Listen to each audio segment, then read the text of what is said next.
Qu'effectivement, depuis quelque temps, on assiste à des rumeurs de ce que, oui, de l'armée burkinabé accompagnée des VDP aurait pris ou bien aurait annexé une partie de la Côte d'Ivoire, tout et tout. Mais à la vérité, il n'en est absolument rien. Que se passe-t-il alors? Qu'est-ce qui se passe? Depuis quelques jours, des rumeurs circulent sur la toile affirmant que le Burkina Faso aurait annexé une partie du territoire ivoirien. Une information qui suscite de nombreuses réactions et alimente les débats sur les réseaux sociaux. Dans cette émission de Live TV, nos chroniqueurs vont analyser cette actualité, examiner les faits et tenter de démêler le vrai du faux. Quelle est l'origine de ces allégations? S'agit-il d'une réalité ou d'une simple intox?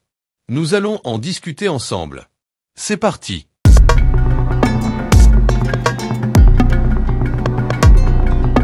Je commencerai avec vous, Daouda. Je le disais à l'entame de ce temps d'antenne. Depuis quelques jours, il est rapporté du moins, que des soldats qui appartiendraient à l'armée burkinabé seraient donc vus en territoire ivoirien. Que se passe-t-il?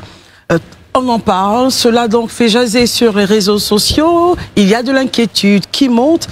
Qu'en est-il exactement, Daouda? Que se passe-t-il dans la partie nord de notre territoire? Vous faites bien de commencer vos propos par des rumeurs. Effectivement, c'est le lieu pour moi d'attirer l'attention des uns et des autres qui sont sur Internet pour dire que sur Internet, tout n'est pas net. Il faut retenir ça. Sur Internet, tout n'est pas net. Parce qu'effectivement, depuis quelque temps, on assiste à des rumeurs de ce que, oui, de l'armée burkinabé accompagnée des VDP aurait pris ou bien aurait annexé une partie de la Côte d'Ivoire, tout et tout. Mais à la vérité, il n'en est absolument rien. Que se passe-t-il alors? Qu'est-ce qui se passe? La zone de Toubou, là où il y a eu l'attaque terroriste en son temps, pour ceux qui se rappellent bien, depuis 2021, 2020-2021, il y a Toubou, donc on a la carte. Voilà, vous voyez que c'est pratiquement une localité à cheval entre la Côte d'Ivoire et le Burkina.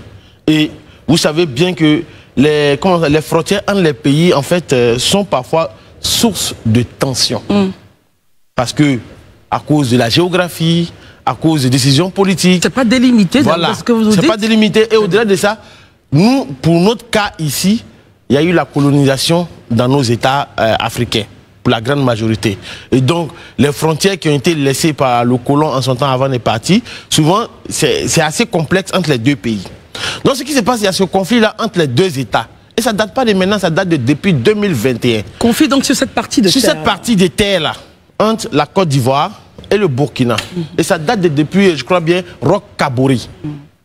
Les deux États ont resté à la commission paritaire des frontières, où ils sont allés discuter là-bas. Le temps que cette commission puisse décider de dire cette partie appartient à l'État de Côte d'Ivoire, cette partie appartient à l'État du Burkina, les deux États d'un commun accord ont décidé d'utiliser en fait le GPS de Google Maps. Et que dit le GPS de Google Maps? Bon, vraiment, le GPS a souvent, ça dépend de la position où on se trouve. Mais non, je le dis parce que souvent, même nous on a Abidjan, c'est souvent, tu dis au GPS va ici, il t'amène là-bas. C'est cela. Donc, ça arrive. Vous vous rappelez que dernièrement, il y a deux gendarmes ivoiriens qui, dans la poursuite, se sont retrouvés d'un côté du Burkina. Mais il y a aussi deux policiers burkinabés qui sont retrouvés en Côte d'Ivoire. Non, même pas VDP. Il y a eu des policiers avant même. Avant même les VDP. Donc l'un mis dans l'autre. Les vidéos là sont, comme on connaît la situation qui prévaut entre les deux États actuellement, il y a à chaque fois des situations entre les deux pays. Donc, ce que tu aimes appeler généralement les ennemis du progrès ont tendance à venir diffuser ces vidéos-là, à faire croire qu'il y a quelque chose qui ne va pas, le pays est pris en otage, c'est assez compliqué. Et pourtant, vous vous rappelez de la rencontre entre le ministre d'État, le ministre de la Défense Télé Biraïma et le ministre de la Défense burkinabé à Niangologo dans l'affaire des deux gendarmes où il y avait discussion. Mais cette discussion a eu lieu parce que l'État de Côte d'Ivoire a toujours demandé à ce que la patrouille mixte qui existait en son temps entre l'État du Burkina et l'État de Côte d'Ivoire, qu'elle puisse revenir. Parce que la guerre auquel le Burkina fait face, la Côte d'Ivoire l'a aussi subi. Et la Côte d'Ivoire aussi le subit. Donc, cette guerre asymétrique auquel nous faisons face, personne ne peut gagner cette guerre-là. Donc, l'État de Côte d'Ivoire a décidé d'adopter la position de la diplomatie pour discuter, pour qu'on puisse trouver de très bonnes situations. Très bien. Il est mieux. Je pense que c'est le lieu de dire aux uns aux autres qui sont en train de s'époumoner sur les réseaux sociaux que franchement, il n'en est rien. Ce n'est juste que des rumeurs. Très bien. Alors, sur le point de Daouda, on comprend donc qu'il y a difficulté. Indifférent. Oui, quand on regarde un peu, sur cette partie de terre, il n'y a pas de tracé, c'est cela. Et donc, du coup, si je peux terminer par ça, c'est le lieu pour moi, en fait, d'attirer l'attention de nos pouvoirs publics. Si la commission paritaire décide, il ne faudrait pas qu'on attende. Aujourd'hui, on a tout bon, mais on a d'autres frontières un peu partout avec le Ghana, le Mali, la Guinée et autres. Souvent de fois, quand je regarde cette situation, je me dis, est-ce que Donald Trump, finalement, le président américain, n'a pas raison? De mettre un mur. De mettre un mur. Très bien. Au moins, on le sait clairement, c'est délimité. Tout le monde le sait. Si tu passes, tu es de l'autre côté. Mais chez nous ici, les frontières sont délimitées par des fleuves, par des rivières, par un lopin de terre, par une forêt, par une voie. Non, c'est pas normal. Donc, c'est pas bon. Très bien. Donc, en attendant l'affaire à la commission donc, de délimitation des frontières, c'est ce que vous nous dites, Daouda. Marius Komoé, après le point de Daouda, commentaire et analyse. Oui, nous faisons la même constat de ce que la situation des rapports fraternels et, j'allais dire, qui unissaient depuis des années la Côte d'Ivoire et le Burkina, tend à s'effriter depuis l'avènement du président Traoré au pouvoir au Burkina. Et nous constatons également avec amertume que cela fait, si je ne m'abuse, la 8e ou la 9e, pour ne pas dire le 8e ou le 9e incident que nous constatons dans les rapports entre forces de l'ordre aux frontières des deux États. On se rappelle de l'histoire de la situation de Kafolo, voilà, qui était le 7e incident. Et après Kafolo, on a eu un autre incident, et maintenant cet incident au niveau donc, de la zone de Toubo. Bon, ouais. Il faut bien que nos gouvernants agissent dans l'intérêt supérieur des deux États, de sorte à nous éviter justement un autre conflit. Et c'est en cela que je salue l'attitude du ministre d'État, ministre de la Défense, qui tout de suite a préféré la voie du dialogue et de la discussion que nous avons de tout temps appelé sur ce plateau. On va éclairer la lanterne de nos populations. Qu'est-ce qu'il a fait, le ministre d'État? Il a tout de suite commencé le dialogue avec son homologue burkinabé. Le dialogue qui n'avait jamais été rompu. Non, le dialogue n'a jamais été rompu. D'ailleurs, c'est ce qui nous a toujours évité les problèmes que nous avons, les incidents que nous avons constatés avec, permettez-moi l'expression, parce que les vidéos que nous avons pu voir l'attestent aisément. Dans des vidéos, vous voyez le zèle de certains soldats vraiment burkinabés qui pourraient naturellement envenimer la situation. Si d'ordinaire nos soldats n'avaient pas de tempérance, si d'ordinaire nos soldats voulaient naturellement répliquer à ce zèle-là. Et je pense que on doit être fiers de nos soldats qui sont quand même à nos frontières, parce que leur sens de la tempérance, leur sens de la responsabilité nous a fait éviter certainement des échanges de coups de feu qui auraient pu partir à tout moment, si on s'en tient aux vidéos que nous avons pu voir sur les réseaux sociaux. Et donc nous remercions nos gouvernants et nous continuons de les appeler à privilégier la voie du dialogue, parce que la Côte d'Ivoire et le Burkina, on ne le dira jamais assez, c'est deux pays frères qui vivent depuis des années comme des enfants d'une seule mère, et on nous serait naturellement pour des questions d'ordre politique et pour des besoins d'intérêt politique mettre à mal justement la fraternité qui unit ces deux pays. Herman, votre analyse justement sur le sujet? Non, moi déjà, j'allais poser la question à Daouda. Il semblait tellement introduit que est-ce qu'il peut rassurer les Ivoiriens aujourd'hui? S'il y a des forces, comme on l'a dit dans le rumeur, comme il appelle ça des rumeurs, militaires, paramilitaires burkinabés aujourd'hui, à Toubo ou dans les autres localités, comme ça s'est dit, est-ce qu'il peut rassurer les Ivoiriens aujourd'hui qu'il n'y a pas d'existence de ces forces-là dans ces localités? Parce que je crois bien qu'on est en face là d'un problème de surveillance de nos territoires, surtout les limites.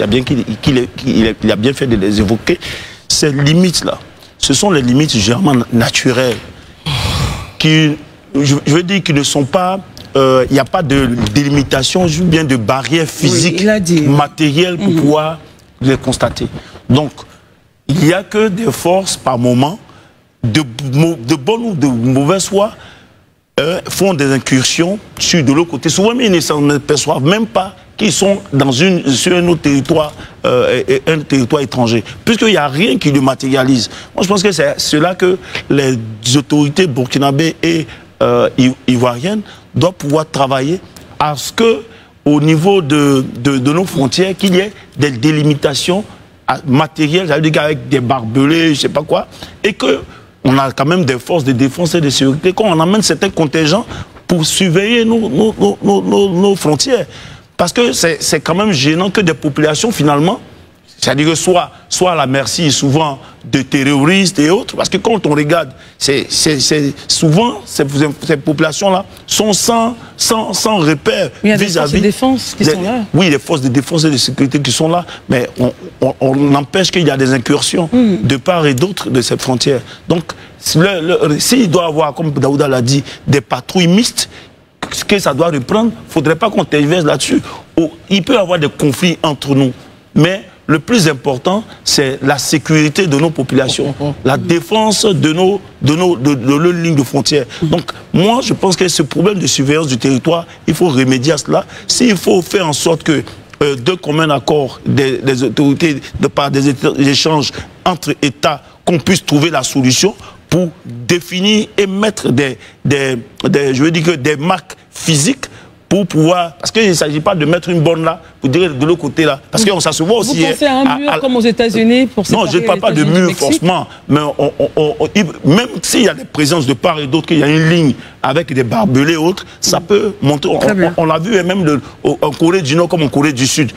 Ce sont deux pays différents, mais ils ont quand même des traces matérielles et non pas... Tu vois, à l'est, par exemple, à la frontière avec le Ghana, souvent c'est le même village, c'est juste la rue centrale qui est la frontière. De l'autre côté, ils ont des cousins, ils ont des frères de l'autre côté de la voie. Et vous pensez qu'on pourrait mettre des barbelés là pour séparer justement ce village? Pour séparer, puisque ça pose problème. C'est votre solution? Pour moi, il faut qu'il y ait des marques matérielles pour pouvoir délimiter nos frontières. Et non pas qu'on se dise que de l'autre côté là-bas, comme c'est la forêt de Hit, après la forêt de Hit, c'est la Côte d'Ivoire ou bien c'est le Burkina. Alors Daouda, le point ici, c'est la délimitation et la sécurisation de nos frontières.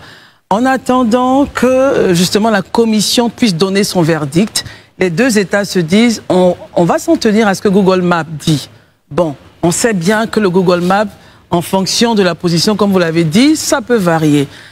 Comment on gère justement cette situation d'incursion à tout moment? Est-ce qu'il faut que les deux États justement s'asseyent et puis trouvent un modus operandi justement sur cette zone-là? Mais pour cela, il faut qu'on puisse bien s'entendre. Je peux me tromper. Quel est votre point justement, Daouda? Avant de venir à ce point-là, permettez-moi de vous donner quelques exemples de cette situation qui n'est véritablement pas inhérente à la Côte d'Ivoire, parce que les légers conflits ou les conflits aux frontières, il a parlé de la frontière nord-coréenne et sud-coréenne, mais au-delà de ça, on a le Cachemire. Le Cachemire qui est une région qui est disputée en 3 pays, c'est-à-dire l'Inde, le Pakistan et la Chine. On a le triangle d'Ilemi qui est disputé entre le Kenya et le Soudan du Sud. Mais il y a un qui est très proche de nous et qui fait beaucoup de bruit, mais bon, c'est pas aller plus loin que ça. C'est le Sahara occidental, entre le Maroc et le Front Polisario qui est soutenu par l'Algérie. Donc, c'est des choses qui se gèrent. Comment ça se gère? Avec la commission paritaire des frontières, ça va se gérer. Le cas en attendant que ça se gère, justement. Je viens. Le cas qui fait que ça devient compliqué. Tout à l'heure, Marius parlait de la frontière du Ghana. Oui. Le village, Marius? Il a dit Takikro. Voilà. Vous êtes à Takikro, vous voyez le Ghana de l'autre côté. Tout dépend des relations que nous avons les uns avec les autres. On n'a pas ce souci au Ghana. On n'a pas ce souci avec le Ghana. On n'a pas ce souci avec le Libéria. On n'a pas ce souci avec la Guinée. Vous comprenez? Donc, quand la situation devient un peu tendue entre les pays, c'est pour ça qu'on arrive à ce genre de situation. Parce que je suis presque sûr et certain, M. Henri Konan Bédié, paix à son âme, s'est toujours réclamé ghanéen. Adjoumani, porte-parole du RHGP, se réclame ghanéen. Marius Komoué qui est là aussi. D'origine ghanéenne. D'origine ghanéenne. On n'est pas ghanéen, on est ivoirien. Merci beaucoup pour la précision. Faut pas me revenir avec... Non, c'est pas grave. Non, vous êtes ivoirien. Vous êtes ivoirien. C'est juste un abus de langage. C'est pour dire que c'est vrai que tout à l'heure on parle de... Il faut qu'il y ait de vraies délimitations, mais mettre des barrières, des barbelés, des murs, c'est pas nécessaire parce que je suis presque sûr et certain que Maurice Komé au niveau d'Agnuassié, il a des frères qui sont de l'autre côté de la frontière. Et ça, nous le revendiquons. Il a souvent envie d'aller les voir. Eux aussi, ils ont envie de revenir.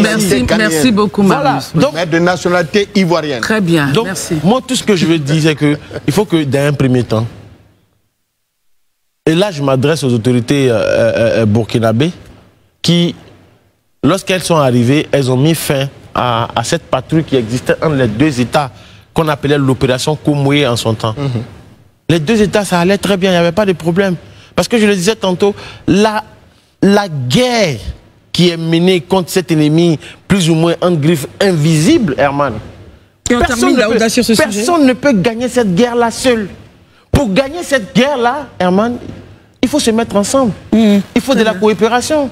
Il faut de l'échange d'informations. Mais quand, de façon unilatérale, on décide, Herman, de mettre fin à cette coopération, mais il ne faut pas t'étonner qu'à un moment donné, les choses se compliquent. Et c'est pour cette raison que l'État de Côte d'Ivoire parle bien, et le ministre de la Défense, il a si bien dit, nous n'avons pas rompu la voie du dialogue. Il y a une porte dérobée. On va toujours discuter de sorte à ce que... Parce qu'aujourd'hui, tu parlais de tergiversations. Non, ce n'est pas l'État de Côte d'Ivoire qui tergiverse. L'État de Côte d'Ivoire a toujours maintenu la porte toujours ouverte. Et c'est ça l'âme des forts. C'est ce que Houphouët nous a appris depuis la nuit des temps. Je comprends qu'il n'a pas répondu à ma question. Je n'ai pas évoqué le terme tergiversation. Peut-être que tu l'as dit. Non, si, tu dis qu'il faut arrêter les tergiversations. Très bien. Alors, ce qu'on retient donc, ce que nous retenons, c'est que la Côte d'Ivoire souhaite donc aller à la voie diplomatique et gérer la question au niveau de la Commission des frontières. Bien sûr. Voilà. En attendant, il faut donc que le tracé convenu par les deux États soit respecté par les deux pays. Après avoir examiné les éléments disponibles et analysé les différentes prises de position, il apparaît que cette information mérite d'être traitée avec prudence. Entre spéculation, interprétation et réalité géopolitique, il est essentiel de se fier aux sources officielles et d'éviter de propager des rumeurs infondées. Le débat reste ouvert, et nous continuerons à suivre de près cette affaire pour vous apporter des éclairages plus précis.